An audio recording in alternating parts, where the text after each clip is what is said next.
4월의 마지막 주일 예배에 나오신 여러분들을 주님의 이름으로 환영합니다. 여러분, 하나님 아버지께서 성자 예수 그리스도를 이 땅에 보내주신 궁극적인 이유가 무엇입니까? 그것은 바로 찬송가의 가사처럼 날 사랑하신 성경에 쓰셨네. 우리를 너무나 사랑하셔서 오늘 우리가 함께 교동문에서 나눈 말씀처럼 하나님이 세상을 이처럼 사랑하사 독생자를 주셨으니 이는 그를 믿는 자마다 멸망치 않고 영생을 얻게 하려 합니다. 우리가 멸망치 않고 영생을 얻도록 하려고 예수 그리스도를 이 땅에 보내주셨습니다. 그래서 이 사복음서 마태, 마가, 누가, 요한복음은 바로 이 아버지의 사랑을 우리에게 가리켜 보여주고 있습니다. 예수님께서 왜 어떻게 이 세상에 오셨으며 어떻게 하나님 아버지의 사랑을 우리에게 십자가와 부활을 통하여 드러내 보여주셨는가. 이것이 바로 사복음서가 전하고 있는 하나님의 사랑의 이야기입니다. 우리는 마태, 마가, 누가, 요한 이런 순서로 사복음서를 가지고 있는데요. 원래 학자들에 의하면 연대기적으로 보면 마가복음이 제일 먼저 쓰여졌다고 생각이 되어집니다. 그래서 마가복음은 예수님의 공생의 이야기부터 시작합니다. 하나님의 나라를 이 땅에 가지고 오신 예수님. 회개하고 복음을 믿어라. 하나님의 나라가 가까이 왔느니라 라고 선포하시는 예수님의 공생의 이야기로부터 시작을 합니다. 그리고 마태복음은 조금 더 거슬러 올라갑니다. 어디서부터 시작이 됩니까? 아브라함과 다윗의 자손 예수 그리스도의 세계라. 아브라함을 부르셔서 아브라함의 후손으로 오실 메시아 그리스도의 구원의 이야기를 펼쳐가시는 하나님의 사랑으로부터 시작이 됩니다. 누가복음은요, 조금 더 거슬러 올라갑니다. 아담으로부터 시작을 합니다. 물론 누가복음 3장에 아담까지 올라가는 계보가 나오지만은 온 인류의 조상인 아담. 그러나 그 아담으로 인하여 이 땅에 죄와 멸망이 들어왔기에 그 아담으로부터 온 인류를 구원하러 오신 진정한 하나님의 새 아담, 둘째 아담이신 예수 그리스도의 이야기. 그 이야기가 바로 누가복음의 이야기입니다. 요한복음은 어디서부터 시작합니까? 태초 전에 영원 전부터 시작을 합니다. 영원부터 영원까지 하나님이신 예수 그리스도께서 말씀이 육신이 되어 우리 가운데 오셨다. 그렇게 하나님의 사랑의 이야기는 시작이 됩니다. 그리고 사복음서는 모두 하나님의 사랑의 이야기의 절정인 십자가와 부활로 끝을 맺습니다. 마태복음은 십자가 그리고 부활하신 예수님, 그 예수님께서 이제 제자들을 만나서 마지막 지상 대위임령을 주십니다. 너희는 가서 모든 민족으로 제자를 삼아 아버지와 아들과 성령의 이름으로 세례를 주고 내가 너에게 분부한 것을 가르쳐 지키게 하라. 보라, 내가 세상 끝날까지 너희와 함께 있으리라. 이 위대한 사랑의 이야기, 이 주님의 부활의 소망과 사랑을 온 세상에 전하라는 이야기로 마태복음은 끝을 맺습니다. 마가복음은 어떻게 끝을 맺습니까? 십자가와 부활의 믿음, 이 믿음을 가지고 나가서 부활의 산증인이 되라고 하십니다. 믿는 너에게는 표적이 따르리라. 그래서 이 표적을 안고 이 믿음의 확신을 가지고 나가 사람들에게 이 부활의 믿음을 전하라고 하십니다. 그리고 예수님은 하늘로 올리시셔서 하나님 우편에 앉으시고 제자들은 이 확실한 부활의 믿음을 가지고 그 따르는 표적으로 주님의 증인이 되는 것으로 끝을 맺습니다. 누가복음은 어떻게 끝이 납니까? 부활의 소망으로 십자가와 그 십자가를 통한 주님의 구원의 소망 그리고 부활의 생명의 소망으로 끝을 맺습니다. 이제 이 부활의 소망을 안고 그들은 이 산소망을 노래하며 살아가게 될 것입니다. 예수님께서는 손을 들어 그들을 축복하시며 하늘로 올리십니다. 그들은 이제 성전으로 돌아가 하나님을 찬양하며 이 소망을 기다리며 성령 하나님께서 임하실 것을 기다리며 소망 가운데 살아가는 모습으로 끝을 맺습니다. 자, 그러면 요한복음의 결론은 무엇입니까? 오늘 요한복음의 결론은 두 부분에 걸쳐서 나타납니다. 요한복음 20장 30절 31절과 21장 24절 25절 이 두 곳이 요한복음의 결론이라고 할 수가 있습니다. 요한복음은 조금 독특한 구조를 가지고 두 번의 결론, 그래서 이것을 이중 결론이다, 더블 엔딩이다 이렇게 부르기도 하는데요. 이 결론은 이렇게 끝을 맺습니다. 요한복음 20장 30절 31절을 보시면 예수께서 제자들 앞에서 이 책에 기록되지 아니한 다른 표적도 많이 행하셨으나 오직 이것을 기록하면 너희로 예수께서 하나님의 아들 그리스도이심을 믿게 하려 하며 또 너희로 믿고 그 이름을 힘입어 생명을 얻게 하려 함이니라. 이 결론이 무엇을 말합니까? 방금 제가 말씀드린 이 사복음서의 모든 내용의 결론이라고 봐도 과언이 아닐 것입니다. 마지막 복음서인 요한복음에서 이 모든 것을 기록한 이유가 무엇이라고요? 너희로 예수께서 하나님의 아들 그리스도이심을 믿게 하려 하며 우리의 믿음을 위하여 예수께서 오셨고 행하셨고 가르치셨고 죽으셨고 다시 살아나셨다는 것입니다. 그래서 이 믿음 안에 우리가 우뚝 서도록 하려고 그리고 믿고 그 이름을 힘입어 생명을 살아가게 하려고 예수님께서 오셨고 이 모든 성경을 기록했노라고 요한은 고백하고 있는 것입니다. 여러분, 세상에도 위인전이 있고 자서전이 있습니다. 그런데 세상의 위인전이나 자서전은 결국 무엇을 말합니까? 결국은 어떤 위인이나 자신의 생애를 높이는 것이죠. 어떤 일을 했고 어떤 업적을 이루었고 어떻게 한 생을 살았고 물론 위인전이나 자서전이 사람들에게 도전과 용기를 주는 것도 사실입니다. 특별히 자라나는 아이들에게 꿈을 심어주기도 하고 이렇게 훌륭하게 살아야 되겠다는 그 담고 싶은 어떤 라이프 스타일, 삶의 도전을 주기도 합니다. 그렇지만은 이 위인전과 자서전은 궁극적으로는 사람을 높이는 것이죠.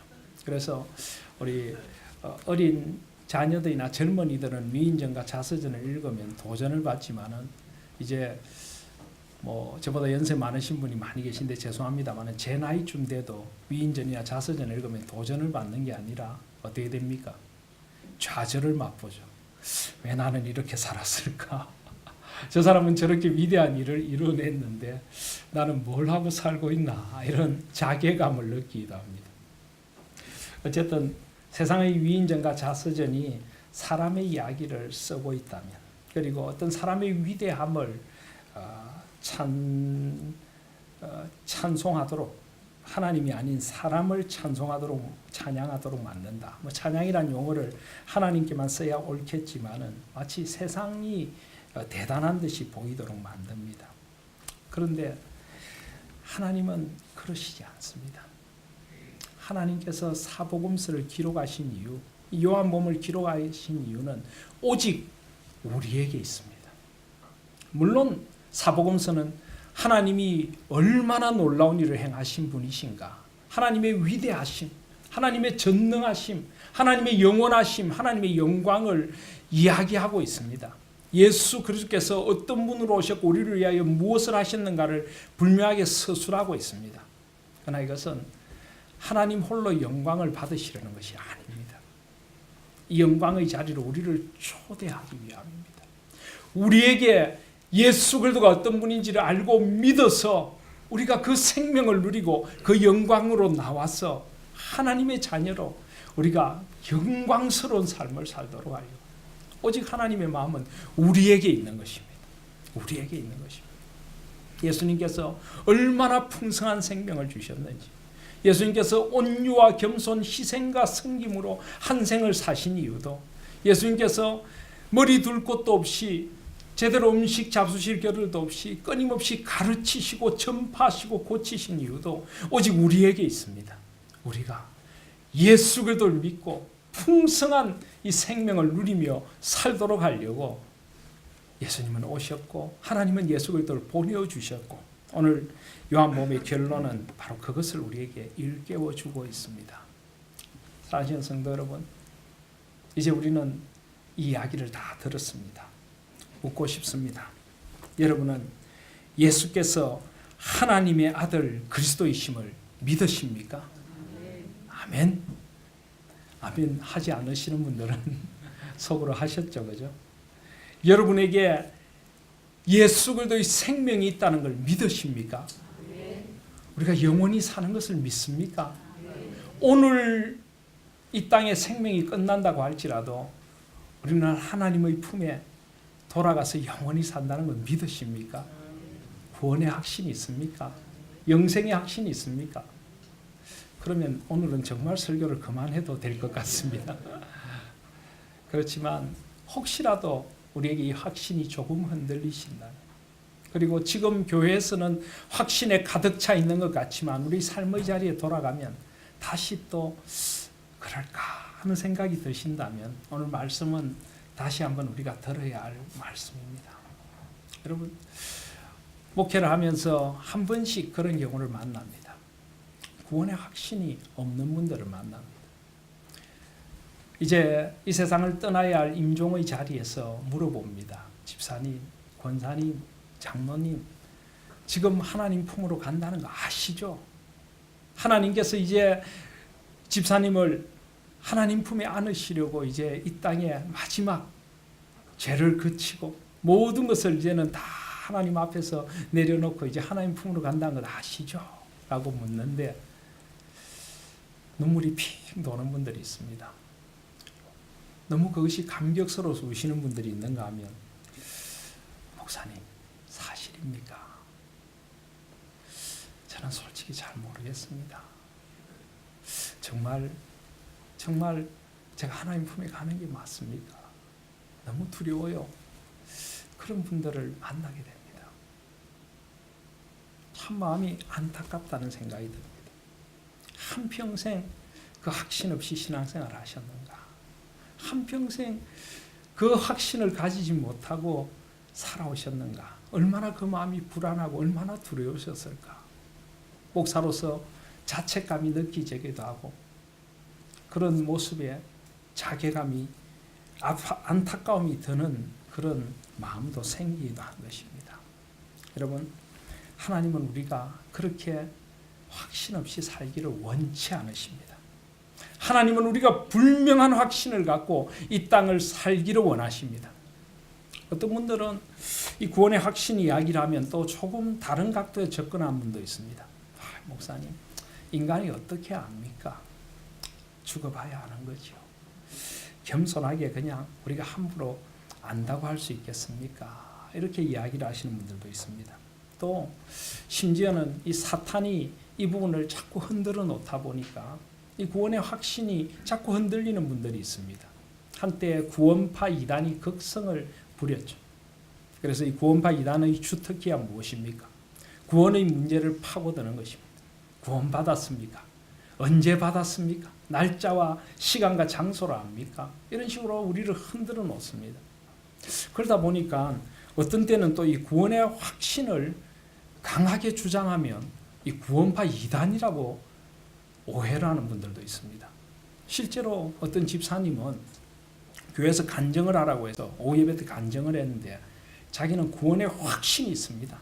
오늘 죽어도 하나님 앞에 간다는 확신이 있습니다. 이 확신이 저한테 생긴 이후로 저는 신앙생활이 너무나 기쁩니다. 저는 흔들림이 없습니다. 비록 저도 넘어지고 때로 실수하지만은 이 확신이 저를 일으킵니다. 라고 고백을 했대요. 그런데 진짜로 있은 일이라고 합니다. 예배를 마치고 목사님 부르시더래요. 집사님 너무 교만해. 그걸 어떻게 알아? 혹시 이상한 데 빠진 거 아니야? 아닙니다, 목사님. 성경이 그렇게 이야기해서 저는 그렇게 고백합니다. 교인단 자꾸 그런 말 하지 말라고. 교인들 괜히 힘 빠지니까. 그러면 그때부터 자기 뒷조사를 하더래요. 구원파 이단에 빠진 것 아닌가.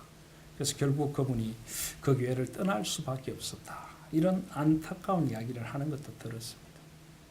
여러분, 도대체 무엇이 겸손입니까? 구원의 문제조차도 하나님께 맡긴다고 해서 저는 잘 모르겠습니다. 죽어봐야 알죠. 이게 겸손일까요? 저는 겸손이 아니라 가장 교만한 것이라고 생각을 합니다. 오늘 하나님께서 분명히 말씀하셨습니다. 오직 이것을 기록하면 너희로 예수께서 하나님의 아들 그리스도이심을 믿게 하려 함이요 또 너희로 믿고 그 이름을 힘입어 영생을 얻게 하려 함이라. 예수님께서 많은 표적을 행하신 것도 결국은 우리에게 이 믿음을 주시려고 했습니다. 여러분, 표적을 보면 믿을까요? 표적을 보면 믿을까요? 문제가 어디에 있을까요? 요한복음에는 7개의 표적이 나옵니다. 2장에 보면 가나 혼인잔치에서 물을 포도주로 변화시키십니다. 4장에 보면 왕의 신하의 아들을 말씀으로 치유하십니다. 5장에 보면 베데스다 연못에서 38년 된 병자를 치유하십니다.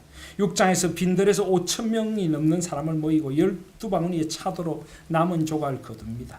또 6장에서 갈릴리 호수에서 무리를 걸어 제자들에게 오십니다. 9장에 보면 날 때부터 시각장애인 된 사람의 눈을 뜨게 해주십니다. 11장에 죽은 나사로를 다시 살리십니다. 이 표적들을 보면 믿을까요?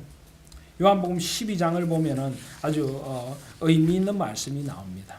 요한복음 12장에 보면은 이 나사로의 다시 살아난 사건을 보면서 12장 11절에 나사로 때문에 많은 유대인이 가서 예수를 믿었다라고 합니다. 그런데 똑같은 12장 37절에 이렇게 많은 표적을 그들 앞에서 행하셨으나 그를 믿지 아니했다라고 합니다. 여러분, 표적을 많이 행하셨는데 그것을 보고 믿는 사람이 있는가 하면 표적을 그렇게 많이 행하셨는데도 믿지 않는 사람들이 있었다. 그래서 무엇을 이야기할까요? 여러분, 순서를 잘 기억하셔야 합니다. 표적을 행하시니까 하나님이시고 하나님의 아들이랑을 믿는 것인가? 아니면 하나님이 살아계시니까 능히 어떤 표적이라도 행하실 수 있는가? 여러분, 우리의 믿음의 근거는 표적이 아니라 하나님이십니다. 하나님을 믿으십니까? 살아계신 하나님 믿으십니까? 그렇기 때문에 표적을 행하실 수 있는 것입니다. 이 하나님에 대한 믿음이 없다면 아무리 많은 표적을 봐도 그 표적이 사람을 변화시킬 수 없는 것입니다. 표적은 하나님이 살아계신 걸 믿는 사람들의 그 믿음을 도와주는 보조수단이지 우리의 믿음의 근거는 살아계신 하나님이신 것입니다. 여러분, 죄 중에 가장 큰 죄가 뭐라고 생각하십니까? 일만학의 뿌리가 무엇입니까? 죄의 근원이 무엇입니까? 불신입니다. 불신. 하나님을 믿지 않는 것입니다. 하나님을 믿지 않는 사람한테는 아무리 많은 표적을 보여주고 아무리 이야기를 해도 근원적으로 그 하나님의 말씀, 이 하나님이 말씀하신 객관적인 사실을 받아들일 수가 없는 것입니다. 그래서 시편 14편 1절에 보시면 어리석은 자는 그 마음에 하나님이 없다 하도다. 여러분, 어떤 죄도 다 용서받을 수 있습니다. 어떤 죄를 지어도 하나님이 살아계신 것을 믿고 하나님께서 예수 그리스도를 통하여 나의 모든 죄를 용서하신다는 걸 믿는다면 그분 앞에 나아가면 됩니다. 예수 앞에 나가면 모든 죄 사하고. 그런데 불신의 죄는 나갈 수가 없습니다. 나갈 수가 없지요. 나갈 수 있는 하나님이 계시지 않기 때문입니다. 하나님을 믿지 못하니까 결국은 하나님 앞에 나아갈 수 없는 것입니다. 여러분, 하나님을 믿으십니까? 그 하나님께서 오늘 우리에게 영생이 있다고 말씀하시는 것입니다. 그래서 요한복음 11장 마지막 표적에 보시면 예수님께서 나사로를 살리실 때 뭐라고 하십니까? 11장 40절에 보시면 예수께서 먼저 돌을 옮겨 놓으라 하니까 죽은 지가 나흘이 되었음에 벌써 냄새가 나나이다. 예수께서 11장 40절에 내 말이 내가 믿으면 하나님의 영광을 보리라. 보여줄 테니까 믿어가 아니라 하나님을 믿으면 하나님의 영광을 보리라. 그리고 나사로를 일으키신 것입니다. 하나님을 믿으십니까? 그렇다면 하나님 안에 이 표적이 있음을 믿으시고 하나님 안에 영생이 있음을 믿으시기를 바랍니다. 윌버 체프먼이라고 하는 대학생이 있었습니다. 학생이 하루는 그 유명한 D.L. 무디 목사님의 부흥사경에 참석을 했습니다. 그리고는 D.L. 무디 목사님에게 부흥회를 마친 후에 물었습니다. 목사님, 저는 구원에 확신이 없습니다. 어떻게 해야 됩니까? 아직 젊은 대학생이지만 늘 미래가 불안하고 오늘 밤이라도 내가 죽으면 어디로 갈까 불안하고 인생이 덧없어 보이고 죽음의 공포가 저를 떠나지 않습니다. 목사님 어떻게 해야 합니까? 그때 D.L. 무디 목사님이 물었습니다. 학생은 예수 그리스도를 믿습니까? 예수님은 믿습니다. 그런데 구원에 확신이 없습니다. 하나님은 믿습니까? 하나님 살아계시지요. 그런데 제가 구원받을까요? 정말 천국이 있을까요? 그건 확신이 없습니다. 그때 D.L. 무디 목사님이 성경을 꺼내 요한복음 5장 24절을 펼쳐 보여주셨습니다. 내가 진실로 너에게 이르노니 내 말을 듣고 또 나 보내신 이를 믿는 자는 영생을 얻었고 심판에 이르지 아니하나니 사망에서 생명으로 옮겼느니라. 진실로 예수님은 2번 강조해서 말씀하십니다. 내 말을 듣고 또 나 보내신 이를 믿는 자는, 학생이 예수님 믿는다고 했지, 예수님을 보내주신 하나님을 믿는다고 했지, 그러면 영생을 얻었고, 분명히 성경이 영생을 얻었고라고 했고 심판에 이르지 아니하나니 사망에서 생명으로 옮겼느니라. 이제 영원한 심판, 이 저주의 심판의 자리는 벗어났고 사망에서 생명으로 옮겨졌다고 성경이 말하지 않느냐고. 진실로 너에게 이르노니 죽은 자들이 하나님의 아들의 음성을 들을 때가 오느니 곧 이때라. 듣는 자는 살아나리라. 이 말씀을 듣고 살아나라고 이야기를 했습니다. 그런데 이 학생이 말씀은 그렇게 돼 있는데 이게 제 마음에 와닿지 않습니다. 이게 맞습니까? 무디 목사님께서 다시 한번 이 말씀을 읽어주시며 하나님을 믿으면 이 말씀을 믿으라고 했습니다. 그런데 이 학생이 또 믿어지지가 않는다는 거예요. 갑자기 그때 무디 목사님이 화를 벌컥 냈습니다. 아니 도대체 자네가 뭔데 하나님을 무시하는 거야? 하나님이 사실이라고 하면 사실이지. 무슨 말이 필요 있어? 당장 이걸 믿고 하나님 앞에 엎드리라고. 그 순간 이 학생의 내리에 뭔가가 팍 때리는 것 같은 그런 신비로운 충격을 받게 되었습니다. 그렇지. 하나님이 사실이라고 하시면 사실이지. 그때 이 학생이 말씀 앞에 무너져 내렸습니다.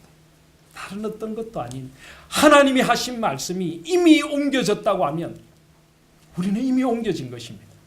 그래서 이 윌버 체프만이 그 뒤에 신학을 공부하고 이 무디 목사님 교회의 후임자가 되었습니다. 이 윌버 체프만 목사님이 우리나라도 방문한 적이 있습니다. 방문해서 무슨 말씀을 전했을까요?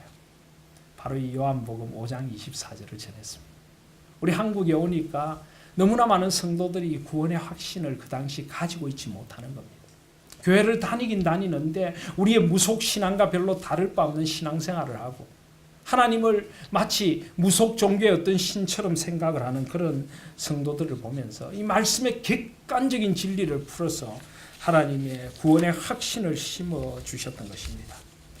요한복음 10장 27절에 보시면 내 양은 내 음성을 들으며 나는 그들을 알며 그들은 나를 따르느니라. 내가 그들에게 영생을 주노니 영원히 멸망하지 아니할 것이요 또 그들을 내 손에서 빼앗을 자가 없느니라. 그들을 주신 내 아버지는 만물보다 크심에 아무도 아버지의 손에서 빼앗을 수 없느니라. 아멘. 아버지가 우리를 지고 계시면 이 세상 그 어떤 것도 아버지의 손에서 우리를 빼앗을 수 없는 줄 믿습니다. 나 자신도 빼앗을 수 없습니다. 아버지가 나의 생명을 쥐고 있으면 나도 어떻게 할 수가 없습니다. 우리는 아버지의 손 안에 있는 줄 믿습니다. 그래서 사도 바울은 로마서에서 뭐라고 이야기합니까? 내가 확신하노니 사망이나 생명이나 천사들이나 권세자들이나 현재일이나 장래일이나 능력이나 높음이나 깊음이나 다른 어떤 피조물이라도 우리를 우리 주 그리스도 예수 안에 있는 하나님의 사랑에서 끊을 수 없으리라. 하나님을 믿으십니까? 이 확신 가운데 살아가시길 바랍니다. 이 구원의 확신이 있을 때 우리 삶에는 새로운 소망이 샘솟아 오릅니다. 죄를 이길 수 있는 능력이 이 구원의 확신, 영생의 확신에서 오고요. 죽음의 공포와 허물을 이기고 하나님의 말씀을 붙들고 영원한 생명을 이 땅에서 노래하며 살아가게 되는 것입니다. 바로 이것이 성경을 기록한 목적인 것입니다. 이 확신을 함께 누릴 수 있는 우리 공동체가 될 수 있기를 소원합니다. 미국의 샌프란시스코에 가면은 금문교라고 하는 아주 멋진 다리가 있다고 합니다. 이 다리를 만들 때였는데요. 지금부터 아주 오래 전이니까 지금처럼 과학기술이 발달하지 않을 때였습니다. 이 다리의 처음 절반의 공사를 할 때 무려 23명이 공사 가운데 떨어져서 바다에 빠져서 죽는 안타까운 일이 벌어졌답니다. 그래서 더 이상 공사를 할 수가 없어 중단을 하고 큰 회의 가운데 이제 어떤 비용을 감수하고라도 이런 일이 없도록 해야 되겠다. 그래서 그 당시로서는 상당히 큰 돈인 10만 불을 들여서 이 다리와 바다 사이에 그물을, 아주 튼튼한 그물을 설치를 했답니다. 너무 많은 비용이 들고 또 공사의 기간도 더 길어지기 때문에 반대하는 사람이 있었지만 생명보다 중요한 것은 없다. 그래서 그런 그물을 설치했다고 합니다. 그 뒤에 어떤 일이 벌어졌을까요? 나머지 절반의 공사를 하는데 10명의 사람들만 떨어졌다고 합니다. 처음에는 23명이 떨어져서 죽은 사람만 23명인데 절반의 공사, 안전망을 치고 난 뒤에는 10명만 떨어졌다고 합니다. 그리고 그 10명도 그물이 있기 때문에 전원 목숨을 지킬 수가 있었다고 합니다. 그리고 사람들이 이 안전에 대한 확신을 가지니까 이 공기를 훨씬 단축해서 아주 즐겁게 행복하게 일을 해서 공기가 25%나 빨리 진행이 되어서 결국 경비를 엄청나게 절감하는 효과도 있었고 다리를 튼튼하게 완성하는 효과도 있었다고 합니다. 무엇을 의미합니까? 이 확신이 우리에게 얼마나 중요한가를 일깨워주는 것입니다. 사탄은 자꾸만 우리에게 이 확신을 흔듭니다. 우리가 구원의 확신, 영생의 확신을 가지지 못하도록 흔듭니다. 그러니까 우리의 신앙에 힘이 없고 우리의 신앙에 기쁨이 없고 우리의 신앙에 그런 영원한 소망이 없는 것입니다. 사탄은 자꾸만 우리를 불안하게 해서 우리를 떨어뜨리려고 합니다. 속지 마시기를 바랍니다. 하나님이 말씀하셨습니다. 겸손히 아버지의 말씀을 확신하고 그 확신 가운데 살아갈 수 있는 저와 여러분들이 되시기를 바랍니다. 한 번씩 보면 안타까운 것은요, 이 확신을 사탄이 흔들기도 하고요, 또 이상한 이단이 흔들기도 하고, 또 우리가 이런 확신이 떨어질 때가 있습니다. 우리가 죄를 지으면, 죄악에 빠지면요, 자꾸 우리가 확신이 떨어집니다. 신앙생활을 게을리하고 예배를 자꾸 빠지고 하면요, 자꾸 우리 마음에 이런 확신이 사라집니다. 사탄이 우리를 자꾸 흔드는 것입니다. 그런데 이런 경우도 제가 봤습니다. 교회에 오면 확신이 떨어집니다. 교회 와서 교인들 신앙생활을 하는 거 보면, 야, 이분들이 정말 영생을 확신하는 사람들이 많나? 늘 예배도 힘이 없고 찬양에도 힘이 없고 웃음과 기쁨과 평안이 없고 늘 교회에서 하는 이야기는 세상 이야기만 하고 있고, 이분들이 정말 영생을 확신하고 소망하는 분인가? 그렇게 해서 교회 와서 확신이 흔들리는 분들이 있습니다. 이게 얼마나 안타까운 일인지 모릅니다. 또 이런 경우도 있습니다. 교회 와서 신앙의 연륜이 아주 깊은 분, 아주 오랫동안 신앙생활 한 분한테 물었는데 그분이 확신이 없어요. 잘 모르겠는데요. 그러면은 잘 믿던 사람도 저분이 저 정도 흔들리면 아닌가? 이렇게 생각하는 분들도 있습니다. 여러분, 오늘 말씀은 분명히 이야기합니다. 오직 이것을 기록하면 너희로 예수께서 하나님의 아들 그리스도이심을 믿게 하려 하며, 우리 공동체가 함께 이 확신 가운데서 우리가 서로 이 확신을 더 북돋워 주면서 이 확신 안에서 하나님께서 원하시는 공동체를 이루어 가라고 우리 하나님 교회를 부활과 생명의 공동체로 불러주신 줄 믿습니다. 그래서 오늘 말씀해 보면 예수님이 이 책에 기록되지 아니한 다른 표적도 많이 행하셨으나 오직 이것을 기록하라고 했는데, 이 많은 표적을 왜 기록할 수 없었을까요? 오늘 21장 25절에 보시면 예수께서 행하신 일이 이외에도 많으니 만일 낱낱이 기록된다면 이 세상이라도 이 기록된 책을 두기에 부족할 줄 아노라. 예수님이 행하신 일이 너무나 많아서 사도 요한은 꼭 선별적으로 이 확신을 가지도록 하려고 이것을 기록했다는 것입니다. 근데 이런 뜻도 되지만 저는 이런 뜻도 된다고 믿습니다. 이 부활과 생명의 이야기는 우리가 끝없이 써가야 할, 바로 우리들이 함께 써가야 할 이야기이기에 이것은 다 기록할 수가 없고 열린 구조로 끝을 맺고 있다고 저는 믿습니다. 예수님께서 말씀하셨습니다. 너희가 내가 행한 것보다 더 큰 일을 행할 것이라. 어떻게 우리가 예수님보다 더 큰 일을 행할 수 있습니까? 이제 이 이스라엘이라는 한 지역에 오셔서 우리를 위하여 온전히 구원을 이루신 예수 그리스도께서 십자가와 부활로 사망의 권세를 깨뜨리고 이제는 성령으로 온 세상 모든 민족에게 우리에게도 이 역사를 이루어 가신다는 것입니다. 우리가 주님보다 더 큰 일을 하는 것이 아니라 이제는 우리 가운데 계신 부활의 생명이신 예수 그리스도께서 우리 가운데 더 큰 일을 이루어 주시리라는 약속인 줄 믿습니다. 그래서 우리는 이 이야기를 이제 함께 써가야 하는 것입니다. 부활과 생명의 이야기, 이 세상과 모든 온 우주라도 둘 곳이 없는 이 아름다운 이야기들을 우리를 보고 써내려 가라고 주님이 우리를 부르시는 것입니다. 우리가 이 부활의 확신 가운데 이 하나님을 믿는 이 확실한 믿음과 소망과 사랑 가운데 살아갈 때 우리 가운데 수많은 표적이 나타날 것을 믿습니다. 교회 공동체에 그런 표적들이 수없이 드러나게 될 것을 믿습니다. 그리고 이 부활과 생명의 공동체를 함께 이루어가는 우리 하나님 공동체가 되기를 간절히 소원합니다. 그런 의미에서 말씀을 맺으면서 요한복음 21장에 보면은 이 베드로와 실패한 제자들 그들이 물고기를 잡았는데 21장 11절에 보시면 물고기의 수가 몇 마리라고요?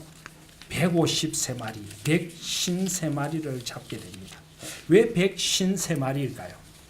제가 전에도 한번 이 설교를 한번 한 적이 있는데 그때 제가 이 설교를 하고 난 뒤에 오해를 많이 받았습니다. 그 당시 우리 영적인 지도자들이 저에게 그런 이야기 좀 하지 말라고 왜 그렇게 힘없이 153마리 이야기를 하느냐고 제가 153 공동체라는 이야기를 했다가 얼마나 제가 비난을 많이 받았는지 모릅니다. 근데 저는 다시 한번 이 이야기를 나누고 싶습니다. 왜 153마리일까요?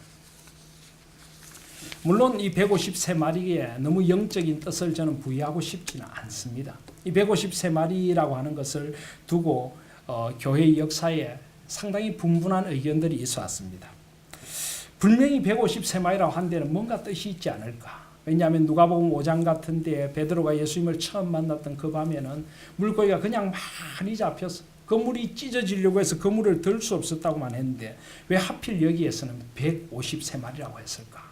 그래서 이 153마리 뜻을 한번 파악해 보려고 여러 주석가들이 노력을 했습니다. 그래서 주로 대표적인 해석으로는 이 153이 바다에 있는 물고기의 모든 숫자다. 그래서 온 민족에게 그 당시 알려진 지금 현재가 아니고 그 당시 알려진 물고기의 모든 숫자이기 때문에 온 민족에게 복음을 전하라는 말이다. 사람 낚는 어부가 되어라 하는 말이다. 이런 뜻도 있고요. 또 이 153을 게마트리아라고 해서 유대인식의 숫자 해석을 하면은 이게 구약과 신약을 합친 숫자고 무슨 은혜의 시대의 숫자고 이런 해석도 있습니다. 심지어는 모나미 볼펜이 나올 것을 예측한 숫자다. 모나미 153 이런 얼토당토한 이상한 해석까지도 있습니다. 여러분 그런데 최근에 이 153을 놓고 이런 해석이 있습니다. 153 공동체라고 하는 것이 한 목회자가 가장 건강한 공동체성을 이루고 목회할 수 있는 이 숫자, 가장 교회의 건강한 공동체성을 유지하고 교회가 교회의 본질을 가장 잘 구현해낼 수 있는 공동체가 153 공동체다. 이런 해석이 있습니다. 전에도 말씀드렸지만은 이것은 그냥 해석이 아니라 사회학적으로, 문화인류학적으로, 경영학적으로 다양한 해석을 동반한 것입니다. 여러분 한 사람이 한 생을 살아가면서 좀 피상적인 관계 말고 깊은 관계를 맺는 사람이 몇 명이나 될까요?